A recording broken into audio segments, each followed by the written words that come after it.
Assalamualaikum warahmatullahi wabarakatuh. Anda rindu mendengarkan kajian-kajian dari ustadz-ustadz kita dari Aceh? Kunjungi channel YouTube Maulizul Akbar NAD. Subscribe, like, share, komen.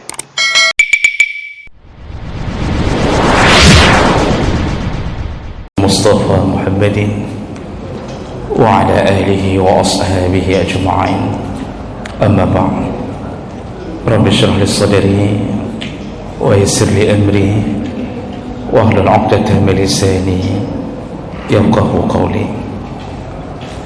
Segala puji bagi Allah, kemudian salawat dan salam kepada Rasulullah, pada keluarga dan seluruh sahabat-sahabatnya. Bapak Ibu jemaah salat maghrib dan isya, ya Allah muliakan insyaallah. Kita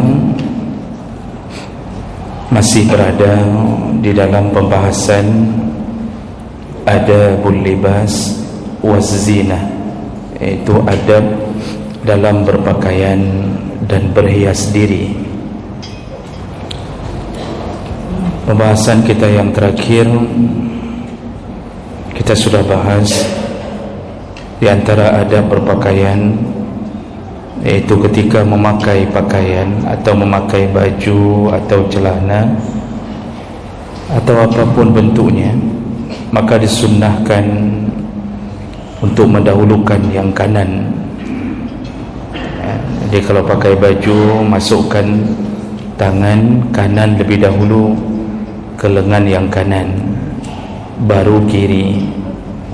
Begitu juga memakai celana, sunnah hukumnya memasukkan kaki kanan lebih dahulu, tapi ke kanan, jangan masukkan kaki kanan ke kiri, ya. Jadi itu semuanya tayamun, dikanan-kanankan, dan itu adalah amalan Nabi SAW.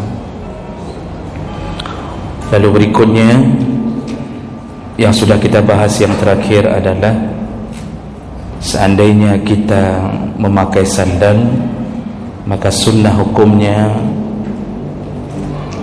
memasukkan kaki kanan ke sandal kanan lebih dahulu, dan ketika melepaskan, maka lepaskan kaki kiri dari sandal lebih dahulu. Itu sunnah berdasarkan hadis Nabi sallallahu alaihi wasallam. Dan makruh hukumnya memakai sandal sebelah. Artinya kalau hilang sandal sebelah, maka pilihannya tidak pakai sama sekali. Jadi lebih bagus dua-dua tidak ada daripada pakai sebelah. Tapi jangan sampai mencari sandal yang lain. Jadi cari sandal orang sebelah lagi, maka kita masuk dalam golongan pencuri. Oh, sandal kita hilang. Tidak ada sesuatu yang hilang dari diri kita kecuali dengan izin Allah SWT. Tidak ada sesuatu yang Allah ambil dari diri kita kecuali pasti karena izin Allah. Pencuri yang mengambil pun itu karena izin Allah. Dia bisa dan mampu mengambil harta kita pun karena izin Allah. Lalu kenapa Allah membiarkan pencuri untuk mengambil harta kita? Hanya Allah yang tahu apa maksudnya. Namun dalam ilmu kita, bisa jadi Allah menguji kesabaran kita atau membersihkan harta kita. Mungkin sandal itu kita beli dengan dana yang haram, Allah ambil kembali melalui tangan pencuri. Artinya tidak ada izin Allah yang berakibat buruk dari seorang hamba kecuali dia bermaksiat. Baik, itu masalah memakai sandal. Kita sambung.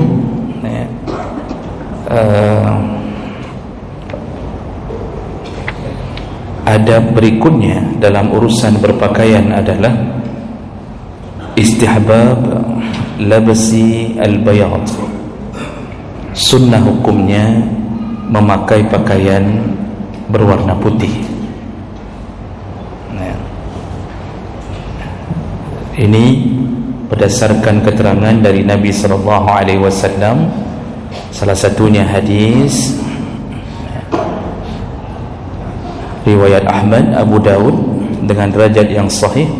Rasulullah mengatakan dari Ibnu Abbas, Rasulullah mengatakan, ilbasu min siyabikum al-bayad, pakailah pakaian kalian yaitu yang berwarna putih.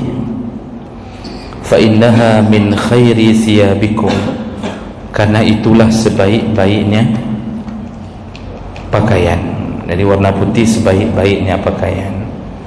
Wa akfinu fiha mautakum, juga kafankan mayat atau jenazah di antara kalian dengan yang berwarna putih, dengan kain yang berwarna putih. Dalam hadis yang lain riwayat Samrah bin Jundab, Rasulullah mengatakan, ilbasu min siyabikum al-bayad, pakailah pakaian yang berwarna putih. Fa innaha atharu wa atyab, karena pakaian yang berwarna putih itu lebih nampak sucinya, wa atyab, dan nampak keindahannya, atau dia nampak lebih baiknya. Wa kafinu fiha mautakum, juga kafankan jenazah di antara kalian dengan kain yang berwarna putih. Nah, ini suruhan pertama, sunnah memakai pakaian berwarna putih. Jadi bukan bermakna wajib, sunnah putih. Jadi bapak-bapak yang malam ini pakai baju putih, alhamdulillah telah melaksanakannya. Kami yang belum pakai, bagaimana nasib kami jadinya? Nah, ini perlu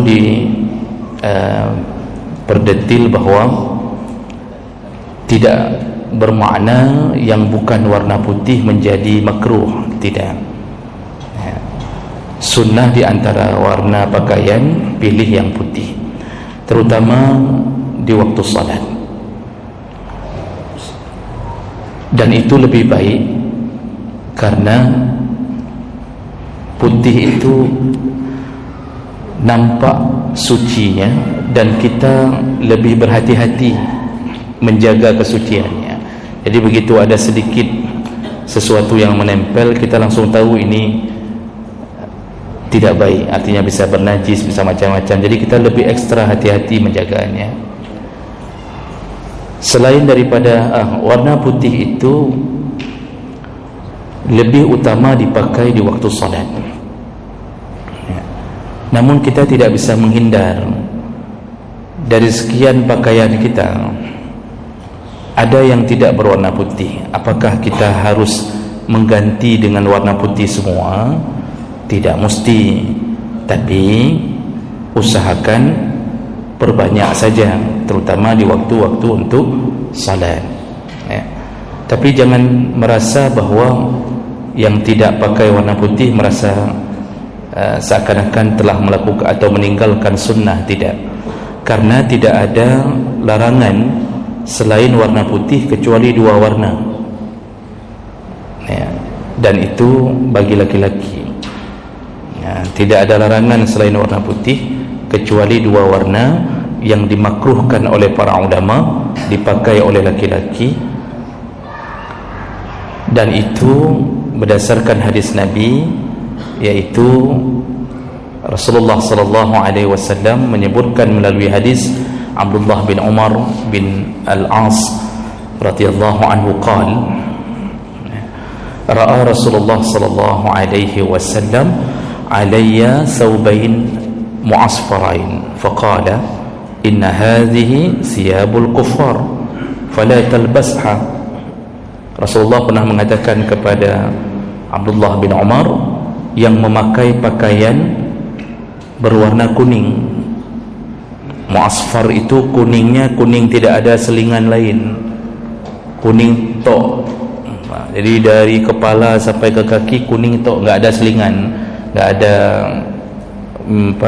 warna-warna yang bercampur nggak ada.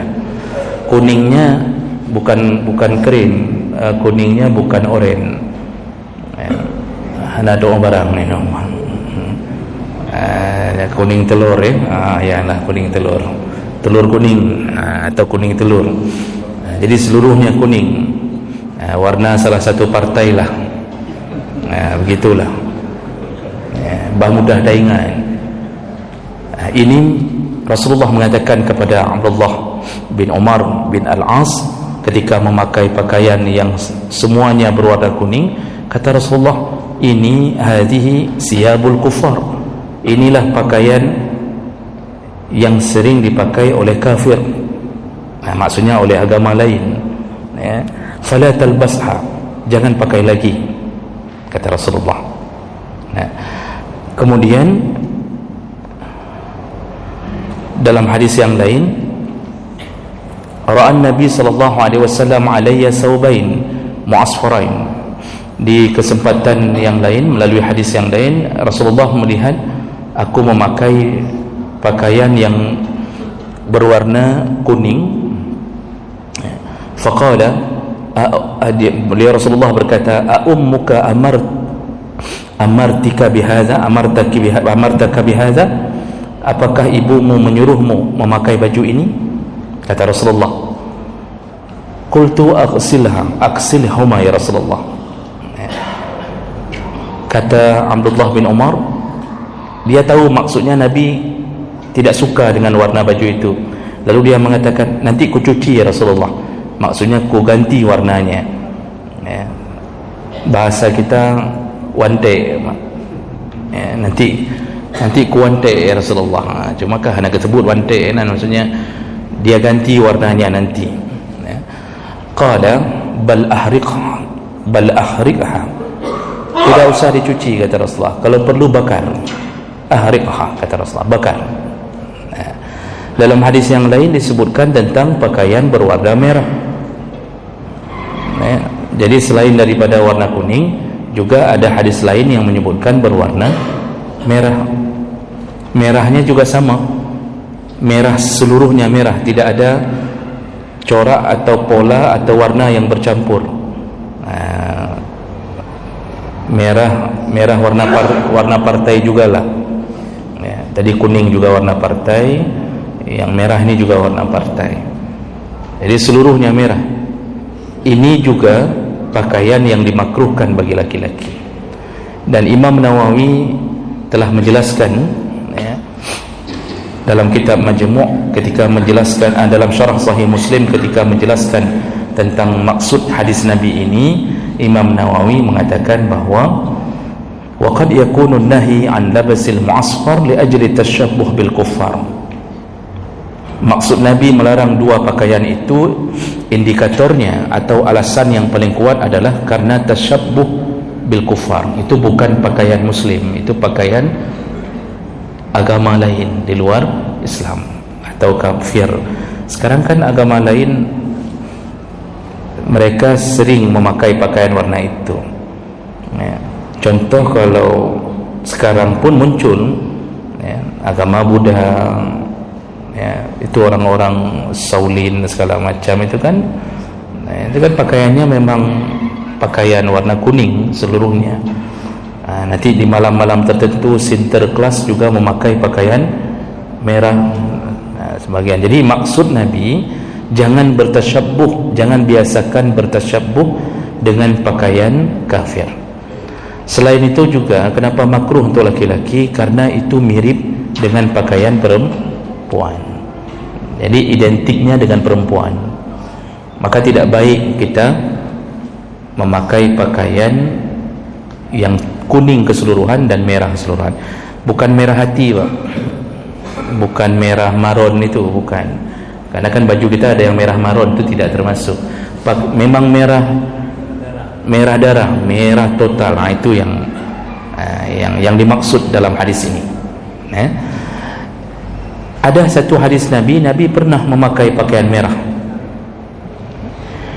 Jadi dalam hadis riwayat Bukhari dari Barra' bin Azib radhiyallahu anhu, annahu qala kana an-nabi sallallahu alaihi wasallam marbu'an wa qad ra'aituhu fi hillati hamra ma ra'aitu syai'an ahsana minhu. Ketika Rasulullah sallallahu alaihi wasallam pada suatu hari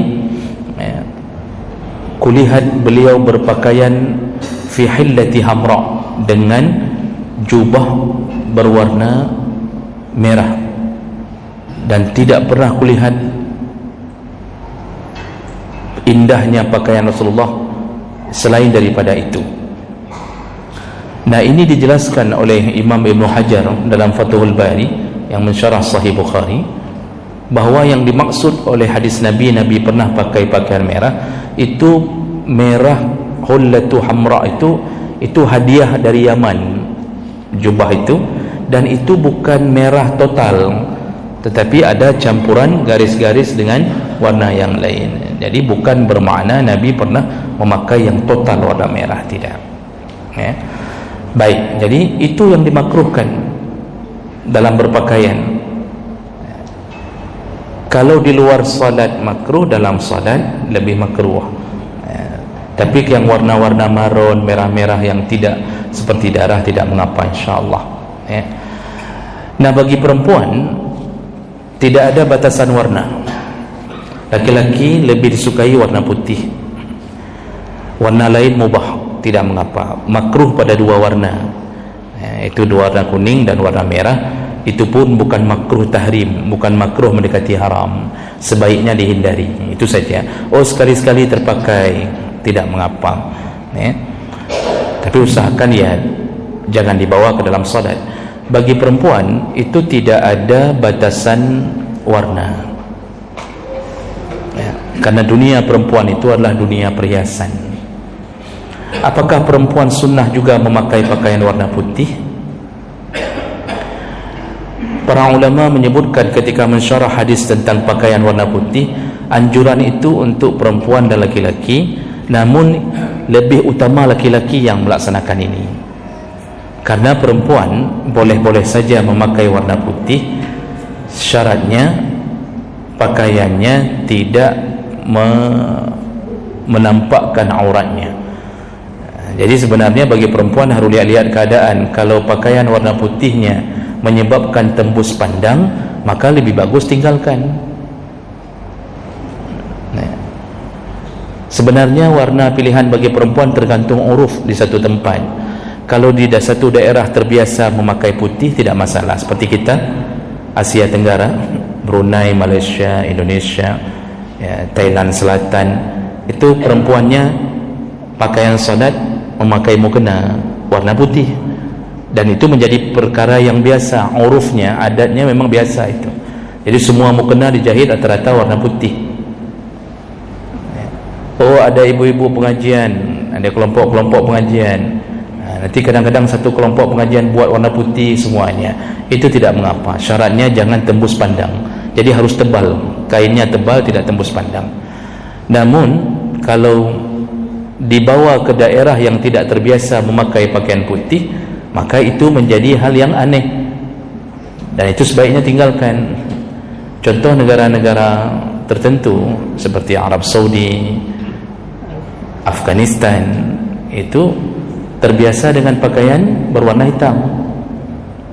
Lalu tiba-tiba kita salat di tengah-tengah mereka dengan mukena warna putih, bukan tidak boleh, tapi hanya tidak cocok berada di satu daerah yang kebiasaannya memakai pakaian hitam. Jadi perempuan itu kondisional sekali. Jadi mukena itu jangan kira bahwa kalau mukena warna hitam dianggap tidak bagus. Anagat yang ke warna putih, bukan begitu. Lihat tertutup aurat atau tidak. Mau pakaian yang lain, warna lain, boleh, tidak mengapa. Namun satu warna yang patut dihindari untuk semuanya yang sudah kita bahas, yaitu jangan sampai jatuh ke warna yang menjadi ciri khas pakaian syuhrah. Kita sudah jelaskan pakaian syuhrah, yaitu pakaian yang ketika kita pakai menjadi daya tarik bagi orang karena punya keunikan dan keanehan. Jadi pakaian-pakaian unik yang antik, warnanya beda, tampil beda, malah itu tidak dibolehkan. Itu pakaian syuhrah. Makanya sekarang kalau muncul mukena bagi perempuan mukena pelangi, jadi warnanya warna pelangi, dia atur semua warna pelangi. Itu pakaian syuhrah, itu jangan dipakai. Karena ketika kita masuk ke masjid atau kita berada di kawanan orang ramai, orang akan melihat ini aneh. Itu ketika terasa aneh, bagi sebahagian orang tidak berilmu bangga karena merasa tampil beda. Bagi orang berilmu, ketahuilah Nabi melarang pakaian seperti itu. Karena orang yang memakai pakaian syuhrah untuk terkenal, dia pakai pakaian aneh, maka Allah akan beri dia pakaian zullah. Yang pakai syuhrah di dunia, Allah pakaikan zullah, pakaian yang hina di akhirat, lalu dibakar bersama pemilik pakaian itu dalam neraka. Itu hadis Nabi SAW. Maka jemaah melakukan Allah, masalah warna pakaian, kesimpulannya adalah yang ada warna putih sering-sering dipakai, namun bukan bermakna warna lain menjadi haram atau makruh, kecuali warna kuning atau merah total dalam banyak pandangan. Kadang-kadang begini, kalau kita mau pakai yang putih terus-terusan kan nggak mungkin juga. Kita ada baju-baju yang diberi oleh orang, dihadiahkan orang, tidak kita pakai, kasihan, orang sudah kasih, orang juga mau dapat pahala dari kita. Makanya kita pakai, menghormati, menghargai, itu baik. Baik, itu ada yang pertama pada malam ini. Sedikit lagi, satu adab lagi berikutnya. Adab berikutnya dalam berpakaian dan berhias adalah at-takhattum al-jaiz lirrijal. Dibolehkan memakai cincin bagi laki-laki. Kalau perempuan jangan ditanya, itu memang pakaiannya perempuan. Cincin bagi laki-laki itu dibolehkan selama tidak terbuat minaz zahab, dari emas. Selama tidak terbuat dari emas. Dari perak tidak mengapa. Banyak hadis-hadis Nabi SAW yang menyebutkan bahawa Rasulullah SAW memakai cincin. Dulu Rasulullah SAW pernah memakai cincin dari emas sebelum turun syariat haramnya emas. Dalam hadis sebutkan dari Ibnu Umar radhiyallahu anhu, hadis riwayat Bukhari, ittakhaza Rasulullah khatiman min zahab. Rasulullah pernah memakai cincin dari emas. Wa ja'ala fiddatan mimma yali kaffahu fattakhazahu an-nas farama bihi. Kemudian ketika turun haramnya emas, maka Rasulullah kemudian mengubahnya menjadi cincin perak, dan beliau mengarahkan batu cincinnya ke dalam, jadi matanya ke bahagian dalam telapak. Ketika turunnya haramnya emas, Rasulullah membuang cincin yang lamanya. Wattakhadha khatiman min waraqin aw fiddah. Lalu Rasulullah memakai cincin yang berikutnya dibuat dari perak. Jadi yang emas itu dibuang oleh Rasulullah. Dalam hadis yang lain disebutkan, ittakhadha Rasulullah sallallahu alaihi wasallam khatiman min waraqin wa kana fi yadihi. Rasulullah pernah memakai cincin dari perak. Lalu kemudian setelah meninggalnya Rasulullah, summa kana ba'dahu fi yadi Abi Bakar. Cincin Rasulullah itu setelah meninggal Rasulullah dipakai oleh Abu Bakar. Summa kana ba'da fi yadihi fi yadi Umar. Lalu kemudian setelah Abu Bakar meninggal dipakai oleh Umar. Kana ba'du fi yadi Utsman. Lalu kemudian dipakai oleh Utsman, hatta waqa'a ba'du fi bi'ri Aris. Setelah dari Utsman, cincin Rasulullah itu jatuh di sumur Aris. Wallahu alam, saya tidak tahu juga di mana sumur Aris. Wallahu alam juga kenapa bisa jatuh. Disitulah hilangnya cincin Rasulullah. Dan di cincin itu nuqisha Muhammad Rasulullah. Cincin itu tertulis Muhammad Rasulullah. Nah, itu cincin yang sering kita lihat gambarnya, diukir dengan Muhammad Rasulullah. Itulah cincin Nabi SAW. Rasulullah juga memulai mengukir dengan kalimat Muhammad itu berawal dari kebutuhan yang disebutkan oleh Anas bin Malik radhiyallahu anhu, lamma arada Nabi sallallahu alaihi wasallam ay yaktuba ila Rum, ketika Rasulullah ingin menuliskan surat dakwah ke Romawi, Romawi, dia ingin kirimkan surat untuk mengajak Raja Roma masuk Islam. Qila lahu, ada yang memberi informasi ke Rasulullah, innahum la yaqra'u kitabaka idza lam yakun makhtuman. Ya Rasulullah, itu suratmu tidak akan dibaca oleh Raja Roma kecuali ada stempel. Jadi dari dulu itu keabsahan satu surat melalui stempel sudah terjadi di masa Rasulullah sallallahu alaihi wasallam. Fattakhaza khatiman min fiddatin. Nah, disitulah Rasulullah menyuruh membuat satu cincin dari perak, wa naqashahu Muhammad Rasulullah. Lalu disuruh oleh Rasul, tulislah Muhammad Rasulullah. Jadi Rasulullah stempelnya sekaligus dengan cincin tadi. Jadi habis tulis surat langsung di stempel oleh Rasulullah dengan cincin itu. Nah, ini semua hadis-hadis ini menunjukkan bahawa Rasulullah pun memakai cincin. Nah, kemudian yang jadi pembicaraan berikutnya adalah di mana Rasulullah memakai cincin di jari-jarinya. Yang pertama, khilaf di antara para ulama, karena ada beberapa keterangan Rasulullah pernah memakai di kiri, pernah memakai di kanan. Jadi itu tidak masalah, mau kanan mau kiri tidak mengapa, dibolehkan ya.